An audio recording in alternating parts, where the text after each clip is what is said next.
লুনারিক থেকে একবার না দুইবার না তিনবার এক আপুর প্রোডাক্ট অর্ডার করেছে। চলেন আজকে আপুর পার্সেলটা দেখি। প্রতিবার আপু এই নামেই পার্সেলটা রিসিভ করে, হয়তো আপুর কোনো ফ্যামিলি মেম্বার হবে। যেহেতু আমরা পার্সেল ভিডিও করছিলাম তাই ফুল অ্যাড্রেসটা লেখা হয়নি। এইবার শিপমেন্ট আসার সাথে সাথে আপু এই কুইলিংগুলো অর্ডার করেছিল। এমনকি আমরা ভিডিও বা কোনো পিকচার আপলোড দেওয়ার আগেই লাইভ থেকে আপু স্ক্রিনশট নিয়ে আমাদের ইনবক্স করে রেখেছিল যে স্টক আউট হওয়ার আগেই যেন আমরা আপুর জন্য এগুলো রেখে দিই। আর একটা বিষয় না বললেই নয়, আপু কিন্তু আমাদের কাছে বিগ অ্যামাউন্টের করে পার্সেল নেয়, এমনকি তিনি ফুল পেমেন্টটাও অ্যাডভান্স করে দেয়। তো এইখানে আরো কিছু পার্সেল রেডি করা হচ্ছিল, এমনকি এই পার্সেলগুলো কিন্তু অনেক আগেই ডেলিভার্ড হয়ে গেছে, শুধু সময় স্বল্পতার কারণে ভয়েস ওভার দেওয়া হয়নি, ভিডিও আপলোড করা হয়নি। আচ্ছা, আর একটা কথা বলি, আপনারা লুনারিক থেকে যারা এই ফেরি লাইটগুলো নিয়েছেন, আপনারা যখন ফেরি লাইটগুলো অন করবেন তখন এই মাঝখানের পেপারটা খুলে নেবেন এবং যখন আপনারা এটা অফ করে রাখবেন তখন আবার এই পেপারটা দিয়ে রাখবেন, তাহলে লাইটটা ভালো থাকবে বা চাপ পরে আর কোনো লাইট জ্বলবে না। শুধু পার্সেলই না, প্রিন্টের যে কুইলিং পেপার ছিল সেগুলো অলরেডি স্টক আউট, শুধু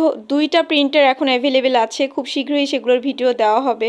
আর একটা কথা না বললেই নয়, আলহামদুলিল্লাহ লুনারিককে আপনারা এত ভালোবাসেন। লুনারিকের তো রিপিট কাস্টমাররা আছেই, সাথে অনেক ভাই আপুরা আছেন যারা বিগ অ্যামাউন্টের অর্ডার করে এবং শুধু তাই না, অনেকে আছে ফুল পেমেন্টটা অ্যাডভান্স করে দেয়। এই যে লুনারিকের প্রতি আপনাদের এত ভালোবাসা এবং আস্থা, সত্যি আমরা আপনাদের প্রতি আন্তরিক কৃতজ্ঞতা জানাই। আপনাদের এই ভালোবাসা এবং আস্থাই লুনারিককে এগিয়ে যাওয়ার অনুপ্রেরণা দেয়। লুনারিককে চুজ করার জন্য অসংখ্য ধন্যবাদ।